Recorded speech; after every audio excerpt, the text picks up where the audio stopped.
Pernikahan itu adalah sunnah, maka sunnah itu harus berlandaskan mahabbatillah, cinta kepada Allah.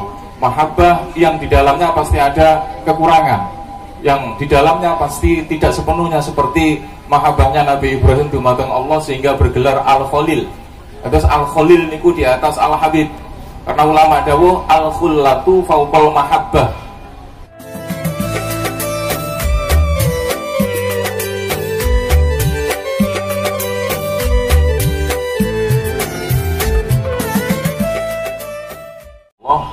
Takzirlah saya, akhirnya ditakzir sama Nabi bahwasanya peminum itu tidak ada batasannya, dicambuk 20 atau sampai 40 atau 80 kali, selalu seperti itu.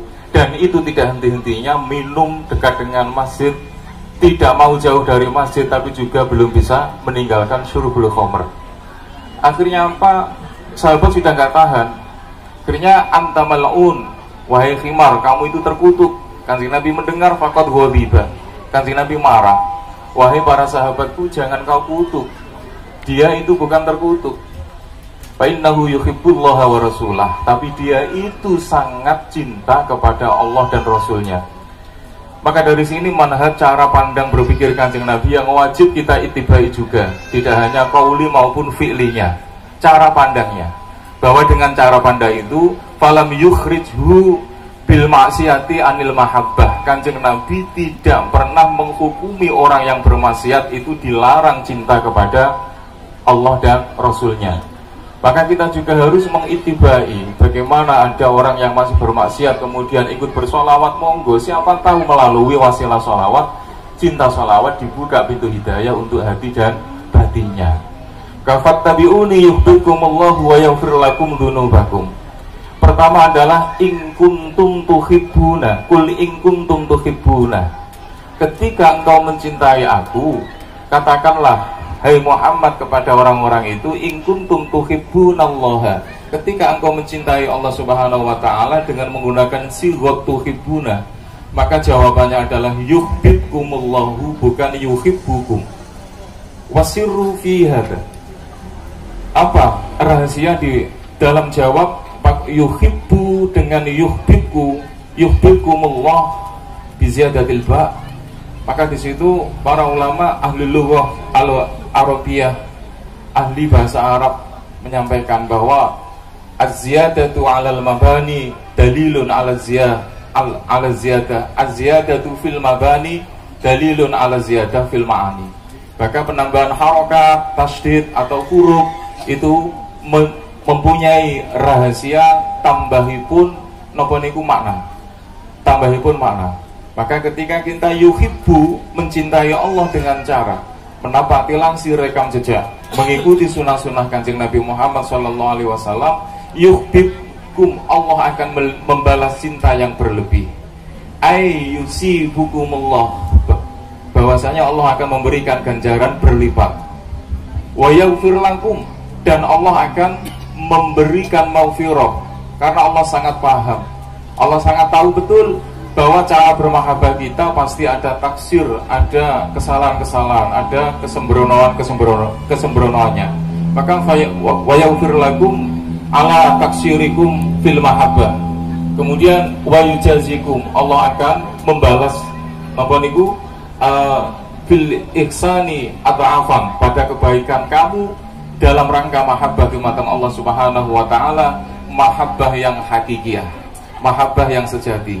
Mahabbah yang sejati itu apa? Ittiba wa tatbiqu sunnatin Nabi sallallahu alaihi wasallam, yaitu mengikuti dan konsisten terus menerus dalam mengikuti sunnah-sunnah Kanjeng Nabi Muhammad sallallahu alaihi wasallam. Kan didahulukan bahwa pernikahan itu adalah sunnah, maka sunnah itu harus berlandaskan mahabbatillah, cinta kepada Allah.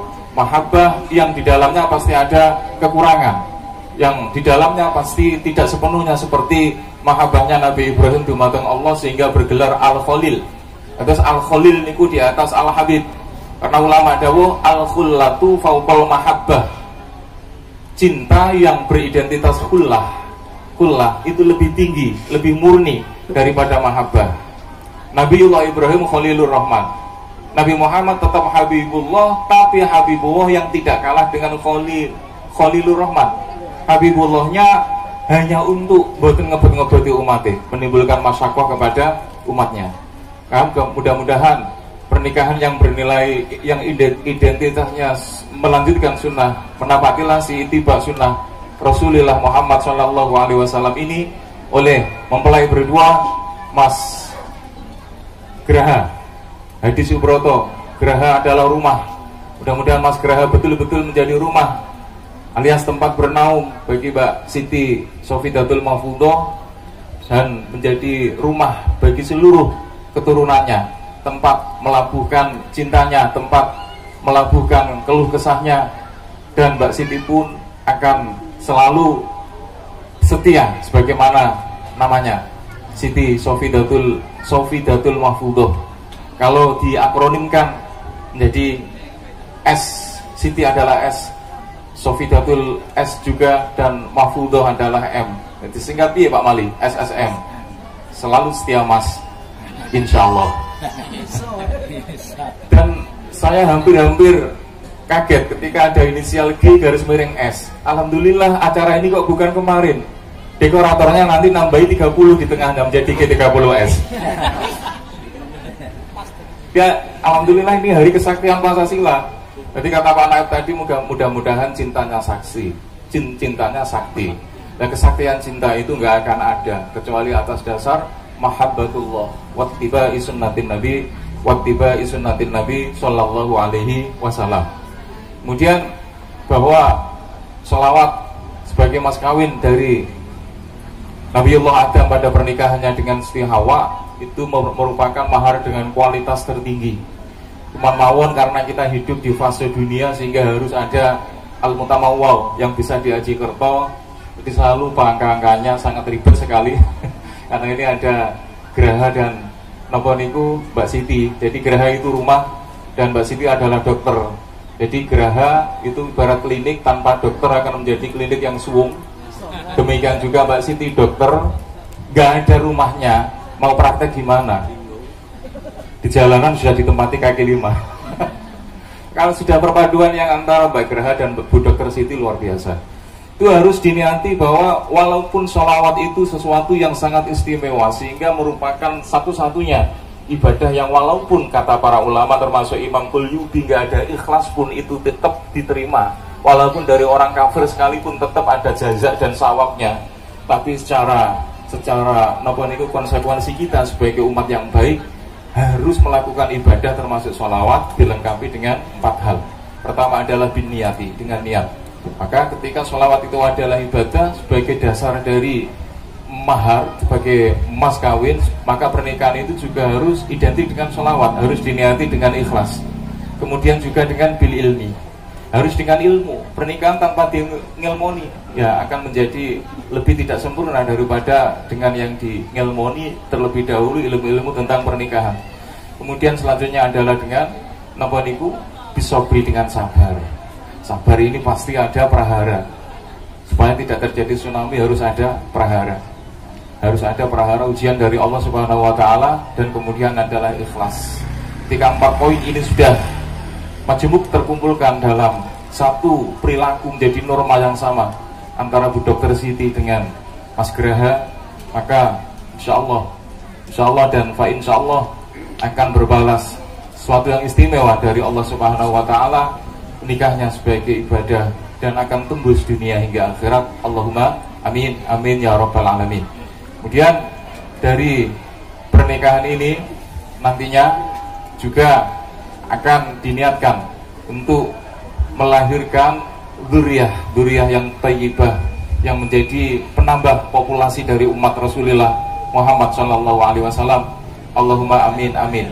Sehingga doa dari Kanjeng Nabi Muhammad SAW manakala pernikahan putri tercinta Sayyidah Fatimah Zahra dengan Al-Karim Sayyidina Ali bin Abi Thalib karamallahu wajhah, tiada lain yang populer adalah barakallahu lak, baraka alaik, wa jama'a bainakum fil khair, di samping doa-doa suci yang lain. Artinya apa? Barakallahu lak, mudah-mudahan wahai nak, wahai mantuku, mudah-mudahan Allah Subhanahu wa taala memberikan berkah. Apa maksudnya? Ay radiya, memberikan ridhonya, wa zadal khaira, dan menambahi kebaikan.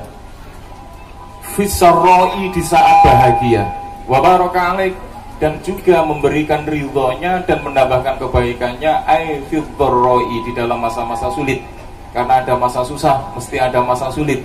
Ada atas, ada bawah, itu pasti akan terjadi, dan semuanya sudah difasilitasi oleh doa Kanjeng Nabi, dan itu kita ikuti.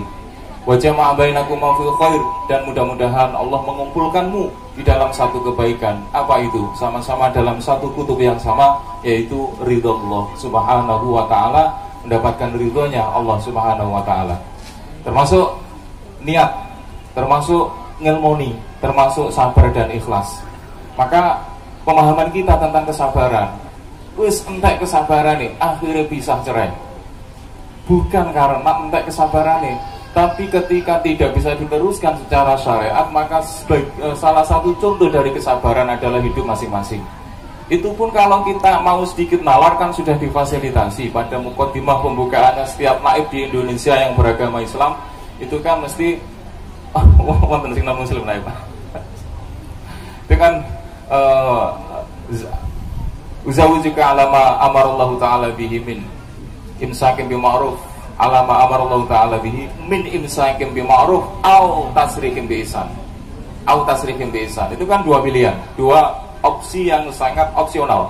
Bahwa pernikahan itu enak, itu maka Allah sudah mengawinkan, saya mengawinkan kamu atas dasar apa yang diperintahkan Allah, yaitu min imsakin bima'ruf, yang utama adalah napa niku mempergauli, saling berhubungan dengan ma'ruf, dengan hal yang dianjurkan oleh agama, yang dituntun oleh agama, au tasrihim bi ihsan. Atau huruf au adalah litakhir, sebagai pilihan. Dan pilihan itu boleh. Pilihan itu boleh au tasrihim bi ihsan, utawa pisah tapi dengan baik-baik juga. Maka titik temunya adalah mau terus lanjut dengan yang ma'ruf, mau selesai juga dengan harus bil ihsan. Itu dua pilihan yang sama-sama mendapatkan landasan karpet syariat dari Rasulullah Muhammad SAW. Akhirnya mudah-mudahan tiada banyak kata, kita sampaikan doa-doa suci pada Allah Subhanahu wa ta'ala. Mudah-mudahan pernikahan mempelai berdua ini merupakan pernikahan yang manfaat tembus dunia akhirat. Allahumma amin. Dan semua hajat-hajat dari dua mempelai dan dua keluarga besar kita support dengan doa, mudah-mudahan terkabul dan dipenuhi oleh Allah Subhanahu wa ta'ala. Allahumma amin ya rabbal alamin. Al-Fatihah.